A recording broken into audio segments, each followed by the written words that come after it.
Hello student, welcome to our YouTube channel Chemistry for You, C for You by Kamal. This is our lecture number 6 of electrochemistry. Today we will discuss conductance of electrolytic solution. So conductance of electrolytic solution में हम पढ़ेंगे कि electrolytic conductance होता क्या है, electrolytic conductor होता क्या है. ठीक है, हम पढ़ेंगे इसमें रेजिस्टेंस के बारे में, इसमें हम कंडक्टेंस के बारे में पढ़ेंगे, स्पेसिफिक कंडक्टिविटी के बारे में पढ़ेंगे, मोलर कंडक्टिविटी के बारे में पढ़ेंगे, इक्विवेलेंट कंडक्टिविटी के बारे में पढ़ेंगे. तो हम इस टॉपिक को स्टार्ट करते हैं. इस टॉपिक में एक वर्ड आता है इलेक्ट्रोलाइट. पहले उस इलेक्ट्रोलाइट वर्ड को हम डिस्कस कर लेते हैं. तो क्या है इलेक्ट्रोलिटिक सॉल्यूशन का मतलब क्या है? इलेक्ट्रोलिटिक सॉल्यूशन मतलब इलेक्ट्रोलाइट क्या है, उसमें किसमें डिसॉल्व किया गया है किसी भी सॉल्वेंट में. मेनली सॉल्वेंट कौन सा होता है? वाटर होता है. तो कोई भी इलेक्ट्रोलाइट किसमें डिसॉल्व किया जाता है? अगर वाटर में डिसॉल्व किया जाता है. इलेक्ट्रोलाइट क्या होता है? अगर वो वाटर में जाएंगे तो क्या हो जाएंगे? डिसोसिएट होंगे, टूटेंगे. इफ NaCl हमारे पास जो होता है, NaCl क्या होता है? NaCl को अगर मैं किसी वाटर में डिसॉल्व करता हूँ तो Na+ और Cl- में डिसोसिएट होता है. एसिटिक एसिड भी एक इलेक्ट्रोलाइट है. CH3COH पानी में डिसॉल्व होगा तो क्या बनाएगा? CH3CO- और H+. तो अब मैं इसमें आपको बताता हूं कि इलेक्ट्रोलाइट कैटेगराइज किए गए हैं, क्योंकि ये इसका बहुत इंपॉर्टेंट यूज आपको मिलेगा कि इलेक्ट्रोलाइट कितने तरीके के होते हैं. इलेक्ट्रोलाइट क्लासिफाइड किए जाते हैं दो तरीके, स्ट्रॉन्ग इलेक्ट्रोलाइट और कौन से होते हैं? Weak electrolyte. कितने टाइप के क्लासिफाइड होते हैं? दो तरीके के, स्ट्रॉन्ग इलेक्ट्रोलाइट और वीक इलेक्ट्रोलाइट. स्ट्रॉन्ग इलेक्ट्रोलाइट आपको याद करने हैं कौन कौन से होते हैं स्ट्रॉन्ग इलेक्ट्रोलाइट. स्ट्रॉन्ग एसिड्स जो होते हैं वो स्ट्रॉन्ग इलेक्ट्रोलाइट होते हैं. स्ट्रॉन्ग बेसिस स्ट्रॉन्ग इलेक्ट्रोलाइट होते हैं. ठीक है, और कुछ सम सॉल्ट्स जो कुछ सॉल्ट्स होते हैं वो भी क्या होते हैं? अच्छे स्ट्रॉन्ग इलेक्ट्रोलाइट्स होते हैं. अब स्ट्रॉन्ग इलेक्ट्रोलाइट का मतलब क्या है? स्ट्रॉन्ग का मतलब ये है कि अगर वो वाटर में इलेक्ट्रोलाइट डिसॉल्व हो रहा है तो वो कंप्लीटली डिसॉल्व हो रहा है. एक वर्ड होता है डिग्री ऑफ डिसोसिएशन. इसका जो डिग्री ऑफ डिसोसिएशन है, मतलब अगर 100 मॉलिक्यूल अगर डिसॉल्व होने वाले होंगे, इलेक्ट्रोलाइट किसी भी सॉल्वेंट में डिसॉल्व कर रहे हैं या वाटर में डिसॉल्व कर रहे हैं, तो जब डिसोसिएट होंगे तो 100 में से 100 डिसॉल्व होंगे, मतलब डिग्री ऑफ डिसोसिएशन उनका क्या होगा? 100% होगा. वीक इलेक्ट्रोलाइट जिनका डिग्री ऑफ डिसोसिएशन क्या नहीं होता? 100% नहीं होता. मतलब अगर 100 इलेक्ट्रोलाइट आप डाल लो, मॉलिक्यूल सब्सटेंस उनके 100 सब्सटेंस डालो तो 100 के 100 डिसोसिएट नहीं होंगे, मतलब उनका डिग्री ऑफ डिसोसिएशन 100% नहीं होगा. 2% हो सकता है, 3% हो सकता है. तो ऐसे को हम बोलते हैं वीक इलेक्ट्रोलाइट. तो स्ट्रॉन्ग इलेक्ट्रोलाइट, वीक इलेक्ट्रोलाइट्स कौन कौन से होते हैं? वीक एसिड्स होते हैं और वीक बेसिस होते हैं. Weak bases strong weak electrolytes होते हैं. अब एग्जांपल देते हैं. स्ट्रॉन्ग इलेक्ट्रोलाइट, स्ट्रॉन्ग एसिड्स कौन कौन से होते हैं? स्ट्रॉन्ग एसिड्स आपके होते हैं, क्या कहते हैं? HCl, HNO3, H2SO4, ये क्या होते हैं? स्ट्रॉन्ग एसिड्स होते हैं. स्ट्रॉन्ग बेसिस कौन से होते हैं? NaOH, KOH स्ट्रॉन्ग बेसिस होते हैं. और सॉल्ट्स जैसे NaCl. तो ये स्ट्रॉन्ग इलेक्ट्रोलाइट्स में आ जाएंगे. ठीक है. वीक एसिड्स, वीक इलेक्ट्रोलाइट कौन से होते हैं? वीक एसिड्स और वीक बेसिस. वीक एसिड्स कौन कौन से होते हैं? एसिटिक एसिड होता है, फॉर्मिक एसिड होता है. ये कौन से होते हैं? ये कौन से? कार्बोनिक एसिड होता है. वीक एसिड्स होते हैं ये.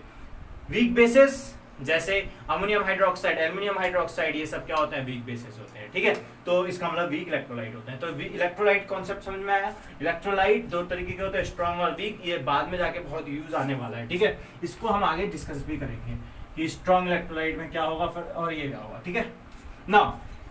अब मैं आपको बताता हूं कि इलेक्ट्रोलिटिक कंडक्टर जो होता है, कंडक्टर जो होते हैं, आपने जो कंडक्टर पढ़ रखे हैं, कंडक्टर आज तक अपने पढ़े हैं कि फ्लो ऑफ इलेक्ट्रिसिटी जिसमें हो पाए, इलेक्ट्रिसिटी फ्लो जिसमें सब्सटेंस में होती है, उन्हें क्या कहते हैं? हम कंडक्टर बोलते हैं. अब कंडक्टर दो तरीके के होते हैं. एक होता है जो आपने अभी तक पढ़ रखा है कि एक वायर होता है, वायर में से इलेक्ट्रिसिटी फ्लो हो रही है, दैट टाइप ऑफ कंडक्टर. आपको उस टाइप का कंडक्टर अभी तक आपने पढ़ा है. लेकिन क्या होता है, कभी कभी हमने इलेक्ट्रोलिटिक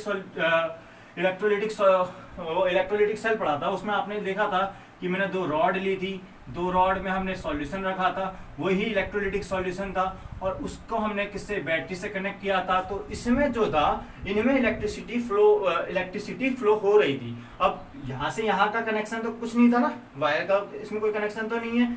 तो कैसे फ्लो हो रही थी इलेक्ट्रिसिटी? क्योंकि यहाँ क्या प्रेजेंट थे? इलेक्ट्रोलाइट प्रेजेंट है. और इलेक्ट्रोलाइट होते हैं वो किस में टूटते हैं? पॉजिटिव में और निगेटिव में. पॉजिटिव और निगेटिव में. तो ये इस तरीके के कंडक्टेंस को क्या कहते हैं, इलेक्ट्रोलिटिक कंडक्टेंस से होते हैं।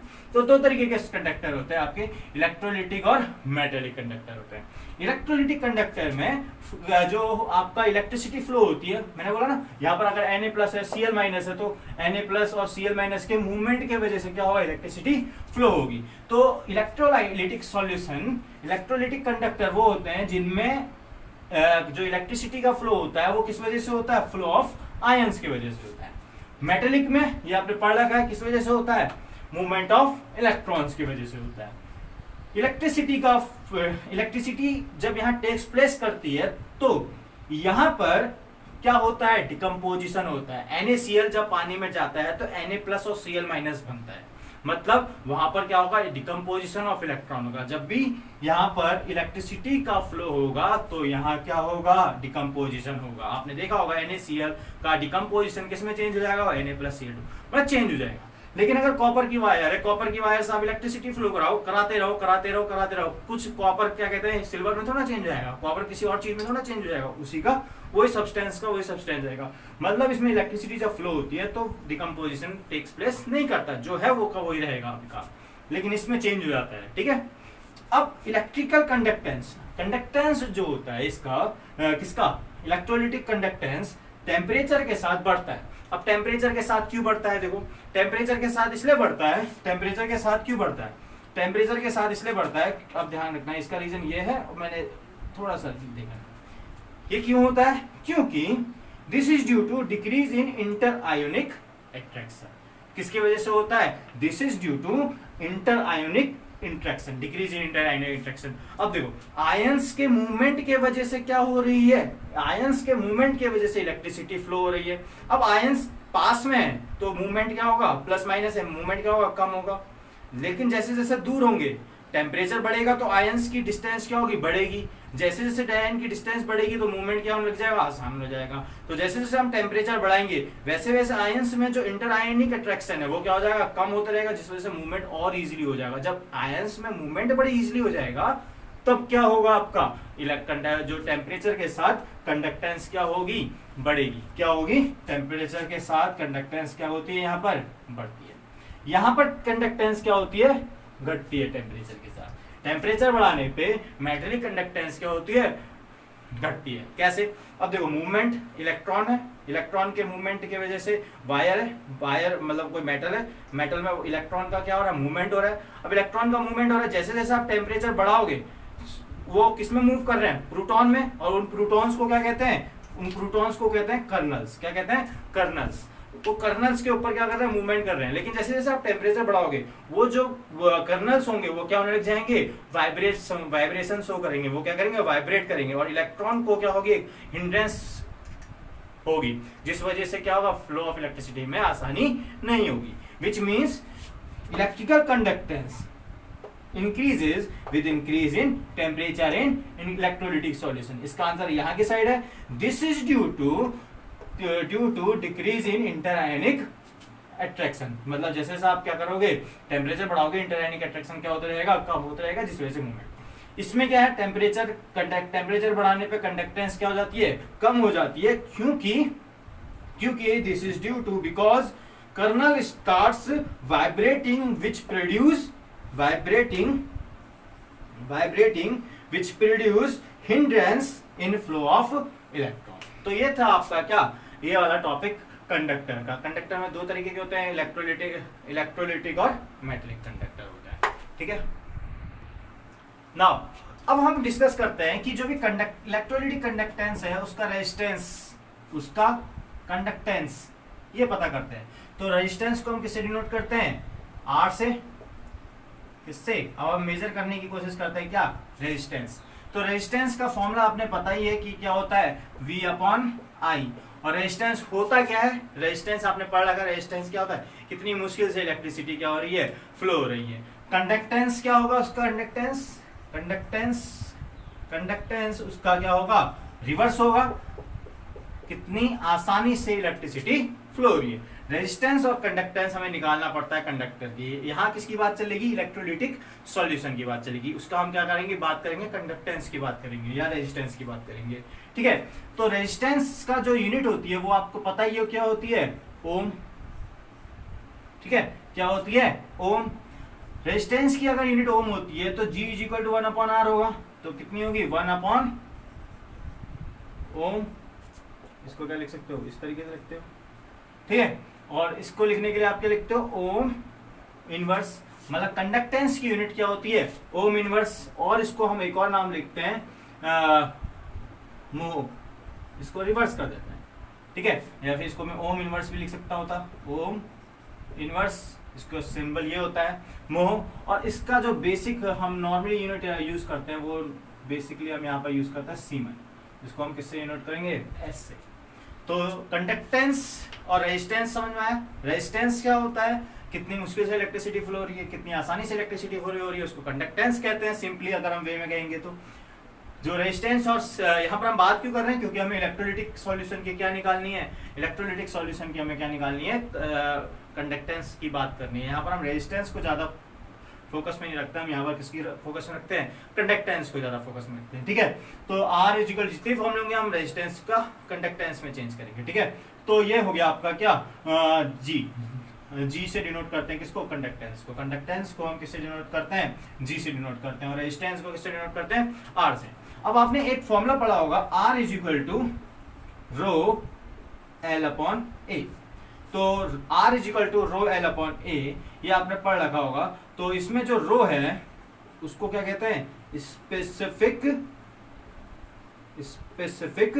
रेजिस्टिविटी। क्या कहते हैं, स्पेसिफिक रेजिस्टिविटी, क्या कहते हैं, स्पेसिफिक रेजिस्टिविटी। अगर मैं इसको रेजिस्टिविटी को, अगर मैं इस फॉर्मूले को देखूं तो फॉर्मूला कैसे बन जाएगा, rho is equal to R A upon L, ठीक है, आर ए अपॉन एल। तो स्पेसिफिक रेजिस्टिविटी जो आपने अभी तक पढ़ रखा था, स्पेसिफिक रेजिस्टिविटी, अब वो स्पेसिफिक रेजिस्टिविटी होती क्या है, ठीक है। अब वो स्पेसिफिक रेजिस्टिविटी होती क्या है, अगर देखो आपको मैं इस ए को 1 सेंटीमीटर क्यूब ले लूं, लेंथ को अगर मैं 1 सेंटीमीटर ले लूं, तो क्या हो जाएगा, rho is equal to R हो जाएगा। रो इज इक्वल टू क्या हो जाता है, आर। मतलब आपके पास rho is equal to R हो गया, मतलब आपके पास एक वायर है जिसका cross of section of area A is equal to 1 centimetre cube है।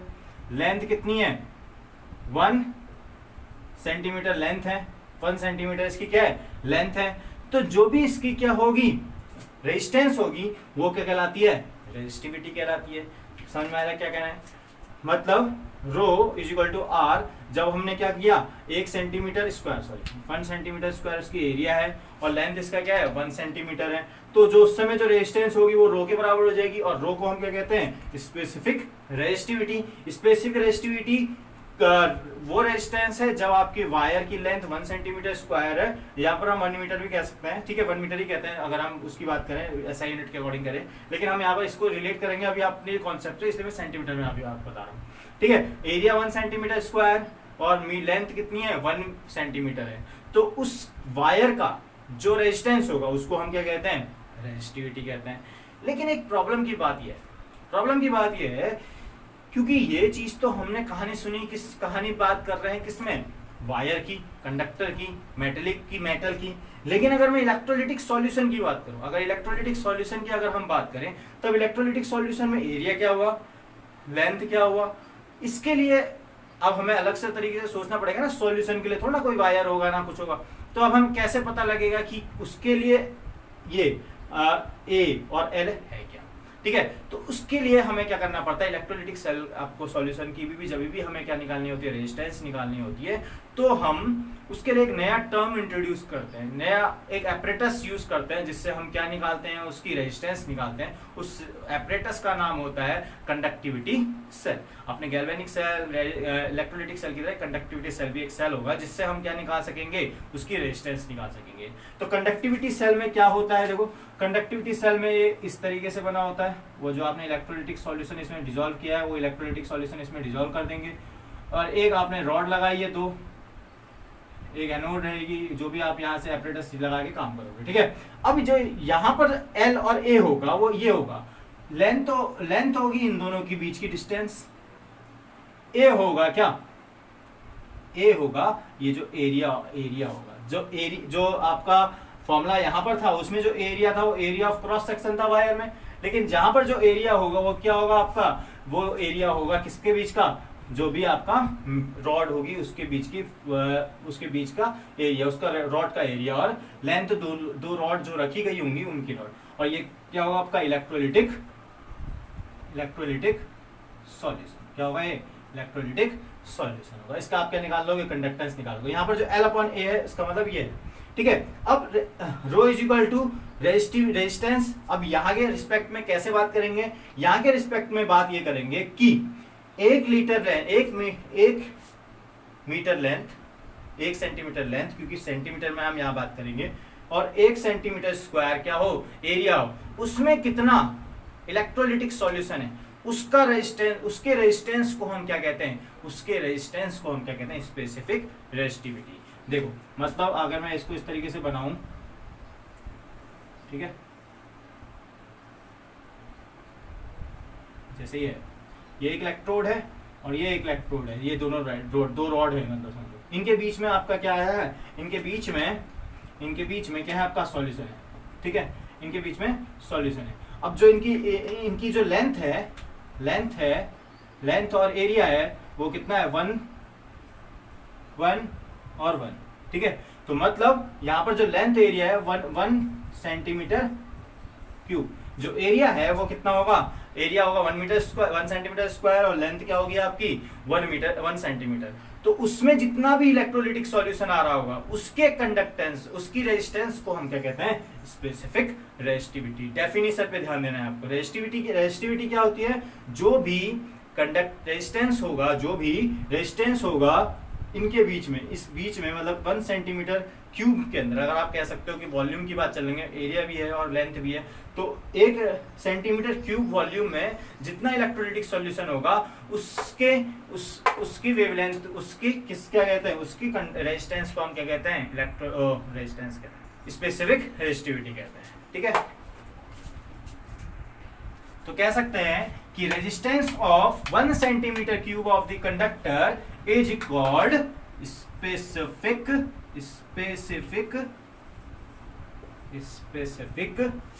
रेजिस्टिविटी। क्या कह सकते हैं, स्पेसिफिक रेजिस्टिविटी, ठीक है। लेकिन मैंने आपको बोला था यहाँ हम जो टर्म्स डिफाइन करेंगे वो कंडक्टेंस में करेंगे, कंडक्टर में करेंगे, ठीक है, कंडक्टिविटी इनमें करेंगे। तो अगर मैं इसमें निकालने जाऊं तो R is equal to rho L upon A था फॉर्मूला, ठीक है, R is equal to rho L upon A था। तो रो अगर मैं इसको इस तरीके से देखूं, तो इसको इस तरीके से देखूं कि 1 upon rho is equal to 1 upon R is L upon A, ठीक है। अब 1 अपॉन R को हम क्या लिख सकते थे, G, आपको पता ही था, मैंने अभी लिखा था 1 upon R is equal to G, मतलब रेजिस्टेंस का उल्टा कंडक्टेंस, ठीक है। अब एक बात आओ, रेजिस्टेंस का उल्टा कंडक्टेंस, तो रेजिस्टिविटी का उल्टा कप्पा। इसको इस तरीके से दिखाते हैं, ठीक है, इसको इस तरीके से मैं इस तरीके से दिखा देता हूं, इसको कहते हैं कप्पा। क्या कहते हैं, कप्पा। क्या, 1 अपॉन रेजिस्टिविटी का उल्टा कंडक्टिविटी, 1 अपॉन रेजिस्टिविटी का उल्टा कंडक्टिविटी, रेजिस्टेंस का उल्टा कंडक्टेंस, तो कंडक्टिविटी, रेजिस्टिविटी का उल्टा कंडक्टिविटी। कंडक्टिविटी के लिए हमें किससे डिनोट करते हैं, हम उसको इस कप्पा से करते हैं। क्या कहते हैं, कंडक्टिविटी, स्पेसिफिक कंडक्टिविटी। तो G L अपॉन ए। तो अगर मैं इसको वो करूं तो क्या हो जाएगा, रेजिस्टेंस की जगह मैं कंडक्टेंस लिख देता हूं, conductance of 1 centimetre cube of the conductor, मतलब एक लेंथ, इसी में हमने क्या रख रखा है, इसमें हम क्या निकाल रहे हैं, उसकी रेजिस्टेंस की बात कर रहे हैं, तो उसको कंडक्टेंस की बात कर रहे हैं, तो क्या कहेंगे उसे, specific conductivity, this is called specific conductivity. तो kappa is equal to G L upon A, इससे पहले एक फॉर्मूला आया था G is equal to 1 upon R, ध्यान रखना रेजिस्टिविटी का फॉर्मूला ज्यादा इंपॉर्टेंट नहीं है, ठीक है। अब ये जो एल अपॉन ए, ये एल अपॉन ए क्या है, एल अपॉन ए को हम क्या कहते हैं, सेल कांस्टेंट, क्या कहते हैं, सेल कांस्टेंट। कहने का मतलब क्या है, सेल कांस्टेंट क्यों है, अब देखो ये एल अपॉन ए क्या होता है, एल क्या होता है, length of the two rods और एरिया ऑफ दी रॉड, ये होता है। अब ये जब भी हम किसी भी कंडक्टेंस निकालेंगे ना, तो एक तरीके का सेल हम यूज करेंगे जिसमें ये लेंथ और एरिया हमें पता रहेगा, ये डिसाइडेड रहेगा कि कितना है। तो इस वजह से क्योंकि एक सेल है, तो उसकी वजह से हमने इसको क्या नाम दिया, क्योंकि कांस्टेंट ही है, क्योंकि लेंथ फिक्स होगी, एरिया फिक्स होगा, तो इसको हम किससे डिनोट करते हैं, L upon A is equal to G star, किससे डिनोट करते हैं, जी स्टार, जिसको जी स्टार मतलब सेल कांस्टेंट है, ठीक है। कभी कभी सेल कांस्टेंट दिया होगा और आपकी ये यूनिट निकालनी पड़ेगी, ठीक है। अब जी क्या, जी को किसमें डिनोट किया था, साइमन में, एस से। लेंथ किसमें होती है, मैंने बोला था सेंटीमीटर में बात करेंगे हम यहाँ पर, सेंटीमीटर स्क्वायर, ऐसा यूनिट अलग है लेकिन हम किसमें बात करेंगे, तो ये यूनिट क्या होगी, साइमन सेंटीमीटर इनवर्स। तो ये है आपका क्या, स्पेसिफिक कंडक्टिविटी का फॉर्मूला। तो ये स्पेसिफिक कंडक्टिविटी क्या है कि आपका 1 सेंटीमीटर क्यूब में कितना इलेक्ट्रोलिटिक सॉल्यूशन है, इलेक्ट्रोलिटिक सॉल्यूशन जितना भी है उसका कंडक्टेंस क्या होता है, उसको क्या कहते हैं, स्पेसिफिक कंडक्टिविटी। और स्पेसिफिक कंडक्टिविटी को कप्पा से डिनोट करते हैं, और कप्पा इज इक्वल टू होता है जी एल अपॉन ए। तो साइमन सेंटीमीटर इनवर्स इसकी क्या होती है, यूनिट होती है। अगर हम ऐसा यूनिट की बात करें तो ऐसा यूनिट इसकी क्या होती है, ऐसा यूनिट होती है इसकी साइमन मीटर इनवर्स। तो इसके बाद हम पढ़ेंगे मोलर कंडक्टिविटी, इसके बाद हम क्या पढ़ेंगे, मोलर कंडक्टिविटी। अब मोलर कंडक्टिविटी की क्यों यूज करते हैं, क्यों कर रहे हैं हम यूज, अब हम उसको मोलर कंडक्टिविटी को पढ़ेंगे, ठीक है। अब हम बात करते हैं कि मोलर कंडक्टिविटी की जरूरत क्यों पड़ी। मोलर कंडक्टिविटी में सबसे पहले बात करते हैं कंडक्टिविटी, स्पेसिफिक कंडक्टिविटी को मैं दोबारा बताता हूँ कि 1 सेंटीमीटर क्यूब का कंडक्टेंस कितना है, कंडक्टेंस कितना है, उसे क्या कहते हैं हम, स्पेसिफिक कंडक्टिविटी। 1 सेंटीमीटर क्यूब में कितना जितना इलेक्ट्रोलिटिक सॉल्यूशन है। अगर मैं आपसे कहूँ कि 1 ml मतलब 1 ml कितना, 1 ml, ठीक है। अब 1 ml में कितना इलेक्ट्रोलिटिक सॉल्यूशन है। अब देखो जब बात आएगी किसकी, कंसंट्रेशन की। अब मैं बोल रहा हूँ कि 1 ml में मैंने 10 मोल मिलाए थे, कितने मिलाए थे, 10 मोल इलेक्ट्रोलाइट के मिलाए थे। तो जब मैं 1 ml में 10 मोल के इलेक्ट्रोलाइट मिलाए थे तो मेरे को कुछ कंडक्टेंस मिलेगा, ठीक हो गया।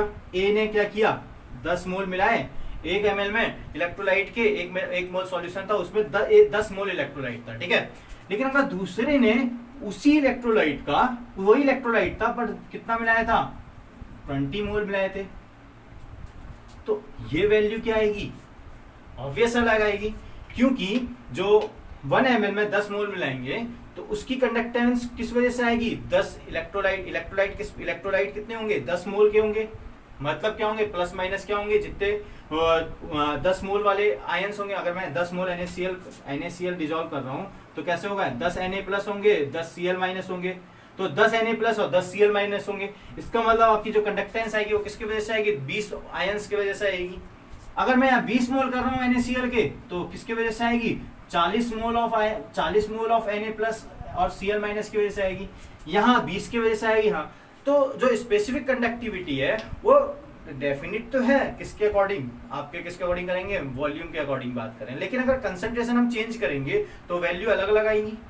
तो उसके लिए हमें किसकी जरूरत पड़ी, मोलर कंडक्टिविटी की जरूरत पड़ी। किसकी जरूरत पड़ी, मोलर कंडक्टिविटी की जरूरत पड़ी।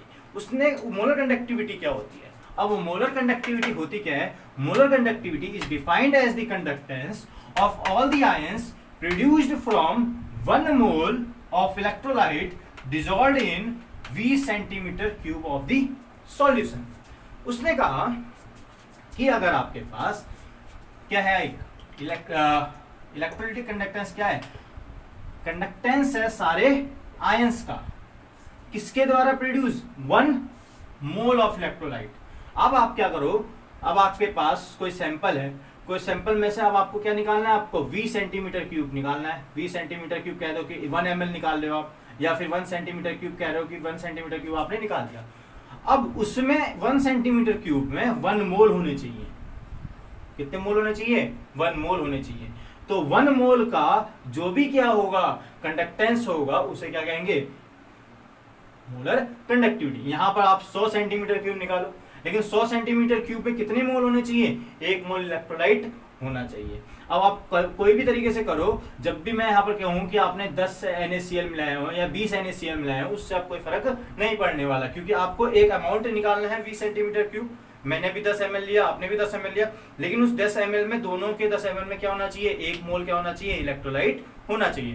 देखो, अगर आपको नहीं आ पा रहा समझ में, तो आपको क्या करना है? केवल और केवल फॉर्मूला में कंसंट्रेट करना है। ठीक है, तो फॉर्मूला क्या होता है?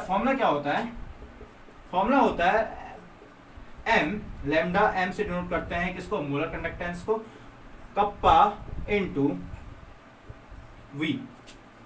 तो v क्या होता है? v होता है वॉल्यूम ऑफ 1 मोल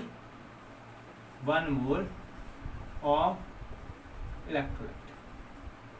मतलब वो वॉल्यूम जिसमें 1 मोल इलेक्ट्रोलाइट है। ठीक है, वो वॉल्यूम जिसमें 1 मोल इलेक्ट्रोलाइट है। तो lambda m is equal to kappa into V. लेकिन कभी कभी न्यूमेरिकल में आपको क्या दिया गया होता है? न्यूमेरिकल में आपको v नहीं दिया गया होता है। क्या दिया गया होता है? मोलरिटी। तो मोलरिटी का फॉर्मूला क्या होता है? Molarity is equal to n upon V. ठीक है, v क्या होगा आपका? इन लीटर में होगा। ठीक है, n आपका 1 ले लिया है हमने, क्योंकि 1 मोल की बात चल रही है, तो 1 अपॉन वी। तो m, तो v is equal to n is equal to 1 upon m। ठीक है, तो ये यूनिट आएगी क्या? 1 अपॉन m मोल पर लीटर आएगी। लेकिन ध्यान रखना, मोल पर लीटर तो है, लेकिन जब हम कप्पा यूज कर रहे होंगे तो कप्पा में सेंटीमीटर आ रहा है हर बार, और यहाँ क्या है आपका? वॉल्यूम। यहाँ पर मोलरिटी किस में आएगी? मोल पर लीटर में आएगी। मोल पर लीटर को हमें लीटर को किस में चेंज करना पड़ेगा? लीटर को किस में चेंज करना पड़ेगा? सेंटीमीटर क्यूब में चेंज करना पड़ेगा। तो 1 लीटर इज इक्वल टू क्या हो जाता है? 10 की पावर 3 सेंटीमीटर क्यूब।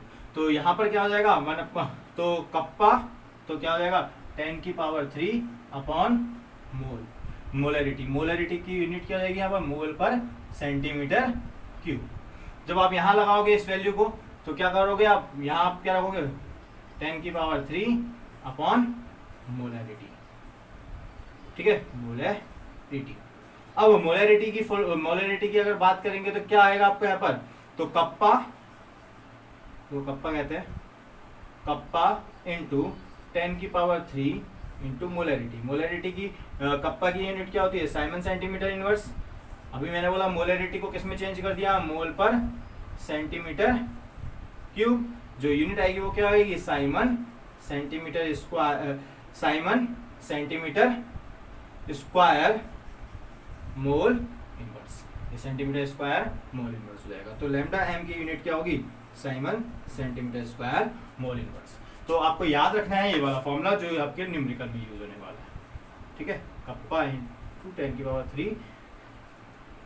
ठीक है, एक फॉर्मूला ये है आपका, और एक फॉर्मूला क्या है? Kappa is equal to G L upon A, जिसमें एल अपॉन ए को हम क्या कहते हैं? सेल कांस्टेंट कहते हैं। ठीक है, सेल कांस्टेंट। ठीक है, तो ये था आपका space molar conductivity. Molar conductivity के बाद एक आता है आपका इक्विवेलेंट कंडक्टिविटी। क्या आता है आपका? एक होता है मोलर कंडक्टिविटी और एक होता है आपका इक्विवेलेंट कंडक्टिविटी। अब इक्विवेलेंट कंडक्टिविटी में क्या दिया होगा आपको? बस आपको यहाँ कुछ नहीं करना है। इक्विवेलेंट कंडक्टिविटी में आपको यहाँ पर क्या करना है? बस चेंज करना है 1 मोल की जगह 1 ग्राम इक्विवेलेंट। 1 gram equivalent. ठीक है, 1 ग्राम इक्विवेलेंट चेंज करना है।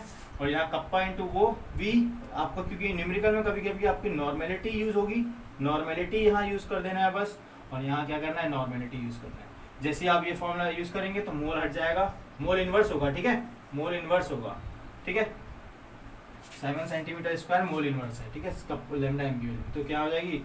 इक्विवेलेंट इनवर्स हो जाएगी यहाँ यूनिट। तो मोल हट जाएगी यहाँ पर, और क्या आ जाएगा? Equivalent.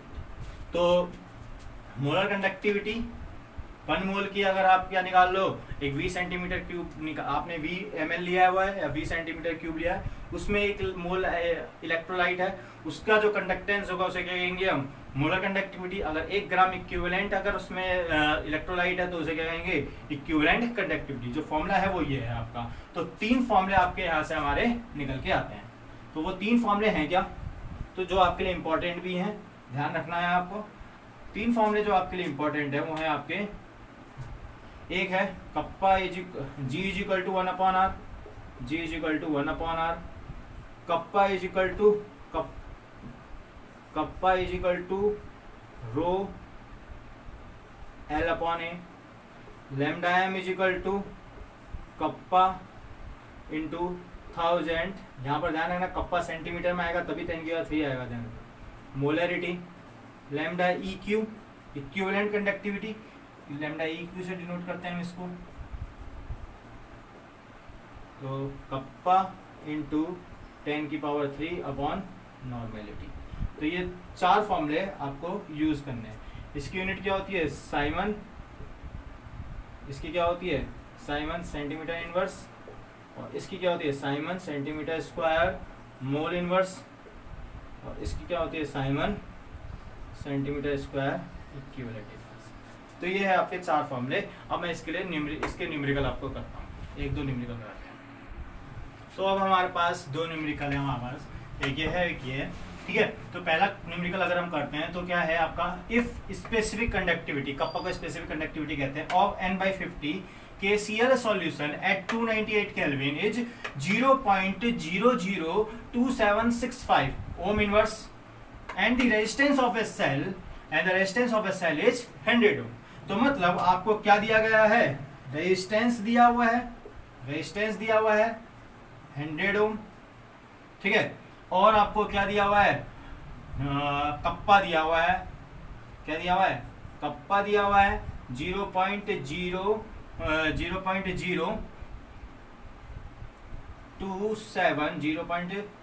Kappa is equal to 0.02765 ohm inverse centimetre inverse.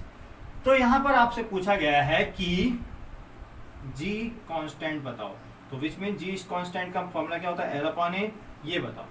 तो आपको पता ही है कि kappa is equal to G L/A होता है, और जो जी होता है उसको हम क्या लिख सकते हैं, क्योंकि रेजिस्टेंस दिया हुआ है L, ये होगा A। तो यहाँ पर कप्पा की वैल्यू दी गई है, कप्पा की वैल्यू कितनी दी गई है, कप्पा की वैल्यू दी गई है 0. कप्पा इज इक्वल टू, ये क्वेश्चन को हम डायरेक्ट यहाँ लिखते हैं, तो L/A which means G star is equal to क्या कहेंगे, ये R ऊपर चला जाएगा, कप्पा इंटू R। तो कप्पा कितनी है 0.00265 इंटू 100, ठीक है। तो यूनिट क्या, ये तो क्या आ जाएगा, ये 0 पॉइंट मल्टीप्लाई करेंगे तो ये 2 प्लेस है तो इस तरह देंगे 2765, यूनिट क्या आएगी सेंटीमीटर इनवर्स, क्योंकि यूनिट किस में चल रही है, सेंटीमीटर में चल रही है, तो जी स्टार किस में आएगा 0.2765 सेंटीमीटर इनवर्स। तो एक इलेक्ट्रोलाइटिक कंडक्टिविटी सेल था जिसमें आपने n/50 का KCl का सॉल्यूशन रखा, उसका आपको कंडक्टेंस निकालना था। यहाँ आपने क्या निकालना था, सेल कांस्टेंट निकाल सकते थे, तो सेल कांस्टेंट हम निकाल लेंगे उसका, मतलब जो आपने KCl सॉल्यूशन को रखा था, तो इनके बीच की रॉड की डिस्टेंस और इनका क्या एरिया, ठीक है। अब हम करते हैं दूसरा क्वेश्चन। तो दूसरा क्वेश्चन क्या है, दूसरा क्वेश्चन अगर मैं बात करूं तो दूसरा क्वेश्चन क्या है, इसमें लिखा हुआ है कि एक 0.5 N का सॉल्यूशन है, विच मींस नॉर्मेलिटी आपको दी गई है 0.5 N, ठीक है। प्लेस्ड बिटवीन टू इलेक्ट्रोड, तो प्लेस्ड बिटवीन टू इलेक्ट्रोड मैंने बोला था जो लेंथ होगी उसको कहेंगे, तो length L is equal to कितना हो जाएगा 2.0 सेंटीमीटर। उन दोनों का, उनमें जो एरिया है, एरिया ऑफ क्रॉस सेक्शन कितना है 4.0 सेंटीमीटर स्क्वायर, ठीक है। हैज अ रेजिस्टेंस कितना है 25, ठीक है, निकालना क्या है, लैम्डा इक्विवेलेंट कंडक्टिविटी निकालनी है। तो लैम्डा इक्यू का फॉर्मूला होता है कप्पा इंटू 10⁻³ अपॉन नॉर्मेलिटी दी हुई है, कप्पा नहीं दिया हुआ है। तो कप्पा के लिए हमें पहले निकालना पड़ेगा, क्योंकि कप्पा तो नहीं दिया हुआ है क्वेश्चन में। तो सबसे पहले क्या निकालना पड़ेगा, कप्पा। तो kappa is equal to 1/r हम याद कर सकते हैं, डायरेक्टली लिख सकते हैं, क्योंकि r दिया हुआ है, g नहीं दिया हुआ है। तो 1/r L/A।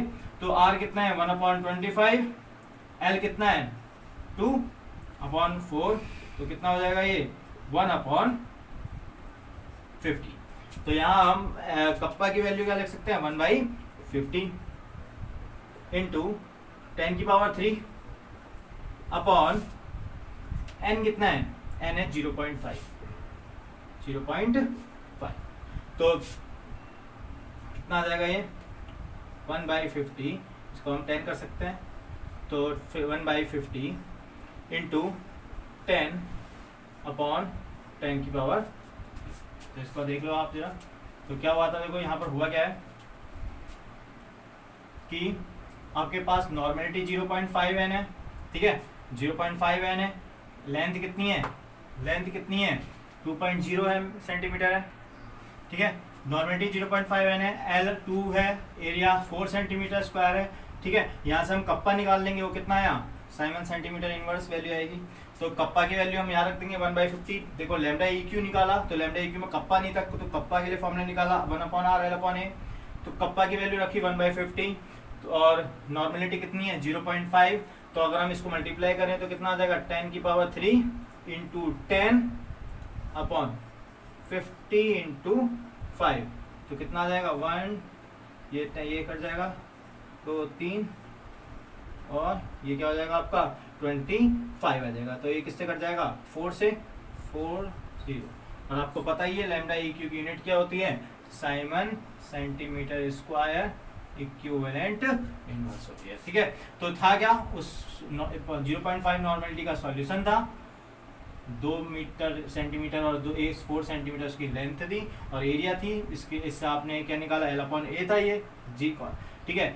पूछा क्या आया था, लैम्डा इक्यू क्या था। लैम्डा इक्यू का फॉर्मूला ये होता है, जिसमें कप्पा नहीं दिया गया तो कप्पा के लिए हमने फॉर्मूला निकाला। तो कितना 1/50 आया, R दिया हुआ था इस क्योंकि 25 ओम। इसके बाद आपने क्या करा, कप्पा के बाद ये आपने सॉल्व कर दिया, ठीक है। तो ये था आपका क्वेश्चन नंबर 2, ठीक है। तो ये है आपका ये लेक्चर नंबर 6 था। इस लेक्चर में हमने किसके बारे में पढ़ा, इलेक्ट्रोलिटिक कंडक्टेंस क्या होता है, इलेक्ट्रोलिटिक सॉल्यूशन के बारे में पढ़ा। कंडक्टर का फॉर्मूला, कंडक्टर क्या होता है, G = 1/r था, उसकी यूनिट होती है साइमन। उसके बाद हमने पढ़ा कि कंडक्टिविटी क्या होती है, specific conductivity kappa = G L/A। इसका फिजिकल सिग्निफिकेंस भी आप समझना कि क्या होता है, ठीक है। उसके बाद मतलब कैसे हम याद करते हैं कि एक कंडक्टर है, उसको 1 सेंटीमीटर क्यूब में रखा गया, तो उसका कंडक्टेंस क्या होगा, उसको क्या कहते हैं, इलेक्ट्रोलिटिक स्पेसिफिक कंडक्टिविटी कहते हैं। फिर हमने कंडक्टेंस पढ़ा, मोलर कंडक्टेंस, मतलब एक मोल का कंडक्टेंस को हम बोलेंगे क्या, एक मोल इलेक्ट्रोलिटिक कंडक्टर को हम क्या कंडक्टेंस को कहेंगे molar conductivity. Equivalent conductivity 1 gram equivalent की अगर हम कंडक्टेंस निकाल लें उसको क्या कहेंगे, इक्विवेलेंट कंडक्टिविटी। तो फॉर्मूले मैंने आपके सामने 4-5 थे। लैम्डा m = कप्पा 1000/मोलरिटी। इसमें 1000 इसलिए यूज हुआ है क्योंकि क्या है, आपका मोलरिटी को आपको चेंज करने की जरूरत नहीं पड़ेगी ना नॉर्मेलिटी को, ठीक है। तो ये था अब आपके लिए नेक्स्ट लेक्चर में मैं आपको डिफाइन करूंगा कि डाइल्यूशन या कंसंट्रेशन के साथ ये जो कप्पा है या लैम्डा इक्यू है या लैम्डा एम है वो कैसे वेरिएट होता है। तो hope you like this video.